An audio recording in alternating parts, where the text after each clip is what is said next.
Jim, in Canada, you are calling and want to talk about an experience when you were a believer. How are you today? Oh, I'm fine, thank you. Pretty good. Awesome. Yeah. Welcome, Jim. Can you hear me? Okay. Yep, we can hear you just fine. Yeah, just good. I'm going to give you a little bit of my background and history. I'm in my 60s, late 60s. I didn't grow up in a particularly religious household. I was a Baptist because my grandmother was, but I never really was a believer. I always had sort of existential angst, sort of in my late teens, early 20s. And I came across the charismatic renewal, which was a Catholic kind of, I don't know if you're familiar with that sort of movement. I love reading about fundies, so yeah, I've heard of them. Anyway, so I became involved in this sort of prayer group, and it was all about ecstatic, singing, praising the Lord, and maybe speaking in tongues. I think I faked speaking in tongues, but anyway, as a believer, I always sort of struggled with my own logic, and I also struggled with guilt around sexuality a lot of the time, because you were in your prime of your life, but at the same time you weren't supposed to have, you weren't supposed to be sexual or have sexual thoughts even. You're preaching to the choir, Jim. So, yeah. Anyway, so then around, I became a Catholic. I mean, I was like, when I was about 20, because it was at that time in my life, because of the existential angst I was experiencing, I met a community of young people about my age, and it was like a family, like there was love was in the air sort of thing. Everybody was happy, and I was in a folk group and all this kind of stuff. It was a positive experience for me at the time. I became a Catholic from that. Over time, I just sort of my faith became eroded. I would sort of blame the institutional church, the Catholic Church itself, blame it on for example, the role of women in the church. Why can't women be priests? Why do priests have to be celibate? So I'd sort of put, I'd sort of I would sort of look at that critically, but at the same time, I kind of hold on to my own sort of belief.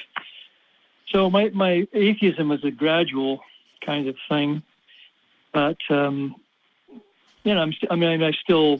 I don't know if I struggle with it at all, but there was one thing that happened when I was in around 2021, and this is charismatic, and this part of this charismatic renewal thing. There was a couple of people. The charismatic Catholics were influenced a lot by Pentecostals, and the idea of deliverance, having evil spirits and things like this. So there was this couple from the United States. I'm a Canadian. A couple from the United States came, and they were talking about deliverance. Unclean. They were talking about the people that had unclean spirits and this sort of thing and other thing. So I was struggling at that time, just with my belief and also with sexuality. And these husband and wife team, they were praying over me and says, "Oh, he's got a spirit of unclean spirit and a spirit of defiance or belligerence or something like that, right?" And so they were there for a couple of days, 2 or 3 days. So one evening was at this sort of it was a deliverance kind of thing. I was sitting in the chair and everybody was praying over me, laying on hands sort of thing, and been that many times. Yeah. Anyway, this was an experience that I won't forget. Like it was an experience, like I was thrown back. I felt thrown back in the chair that I was sitting in. I was resisting this whole thing, thrown back, and I felt this energy, literally this energy sort of coursing through my body,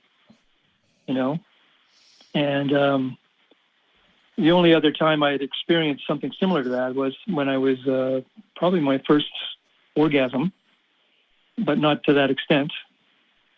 And another time when I was in therapy, I had a kind of a screwed up childhood. I got lots of baggage from childhood. Don't we all? But yeah. And I was with this therapist, and I was dealing with my father issues. and I was like banging on slapping a pillow, and there was just sort of a rage out, It was mostly around my father.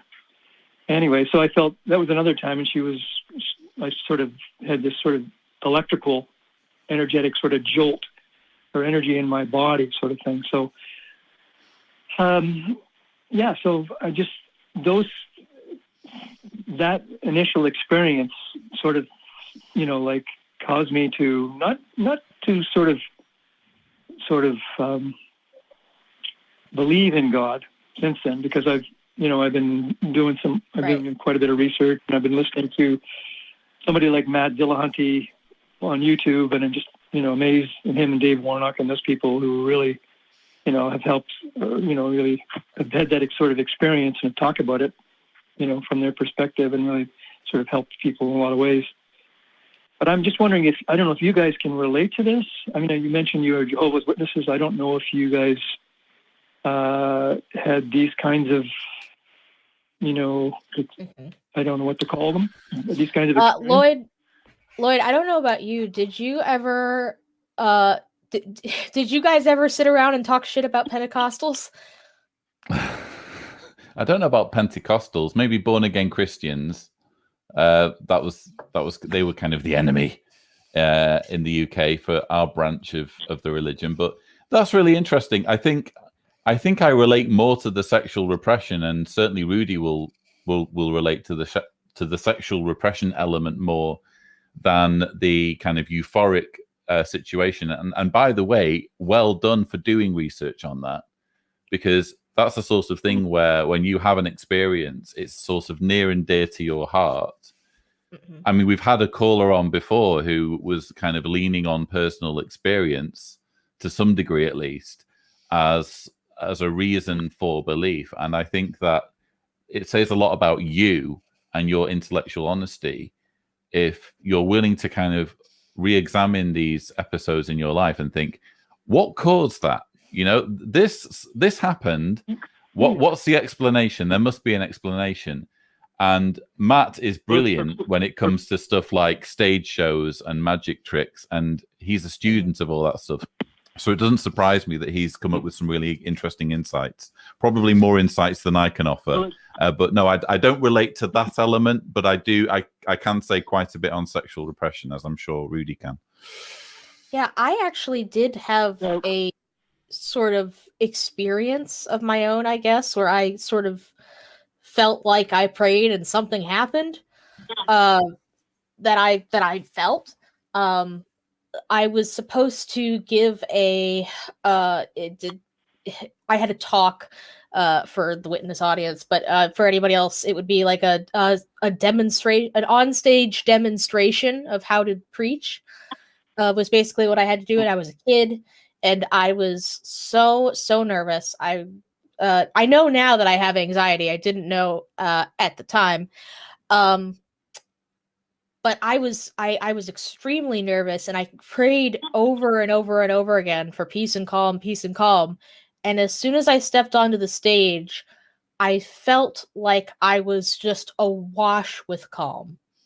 Like all of a sudden, all of the jitters were like sucked out of my body. And that's something that I can't forget happened. That happened. But the thing is now, though, it's like, it's not like it's impossible to feel calm. I've done it other times when I was nervous about something, and then once I started doing it, it just kind of went away. It felt profound because I prayed about it, but it's not like that has never happened to me without prayer. It's not like it doesn't happen to other people, and it's, and especially in your case, in an environment, where people are expecting a big reaction and they're clearly making a big deal and they expect to see something happen. And you are presumably buying into what's happening around you. I mean, you believed that what they were going to do was going to work, right? So you're in this, you're in a state, you're in a mental state, a mental and emotional state that is not the norm. You know, there's basically I totally get where you're coming from as far as like thinking about that and being like, I do not feel like I have an explanation for that. That's still, I don't think it came from a god, but to this day, that is bizarre. Totally get that. But it's not like a miracle happened. You just had a really weird feeling. And weird feelings can happen for lots of reasons. A weird feeling in a room full of frenzied people, probably with your eyes closed, I'm guessing. And, you know, the brain's a complicated thing. The brain is a very complicated thing. And, you know, manipulate it in the right way. It doesn't surprise me that you can have some very euphoric experiences in that sort of setting. So, yeah. Yeah, well, I just wanted to, you know, I've never really talked to anybody much about this sort of thing. But I just found it perplexing. And I know that there are parts of the brain that, you know, that I don't know a lot about the brain, but I know that the physical brain, they're learning so much about it, you know, that can create different sort of euphoric experiences and so forth. Wouldn't it be great if we could tap into it just like that? I want to feel euphoric. You know, let me press a button. Oh, now I'm feeling. That would be fantastic. Maybe I'm pretty sure that's what the Tantra people are doing. They just think that it's something else. I need some of that energy, I think. Oh, well, thank you so much for the call. And I hope that, you know, getting to chat about this a little bit gave you a different perspective. It did. Thanks. Thank you, Jim. Yeah. Okay. Thank you very much. Yep. Bye-bye. Bye now. Yeah. I know that maybe it wasn't anything that big, but did you ever have any sort of smaller experiences as a witness praying for something to happen or something like that? No. I've heard your experience, and I've been in that situation when you've been on an assembly platform or even on a Kingdom Hall platform, and it's a big deal, and you do feel nervous. So I can imagine what it would have felt like for you, praying and praying and praying, and oh, now I'm calm. I wish I could have channeled that during some of my talks and what have you, but no, I've not had that in that particular setting. But I think all of us can think back on times in our lives when, you know, weird things have happened.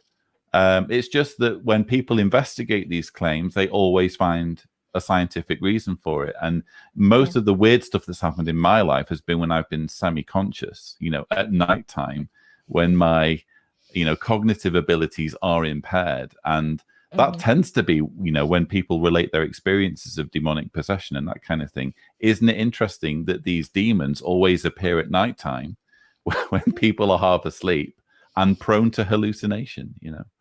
Yeah, interesting how they keep doing that. That's so weird. Indeed.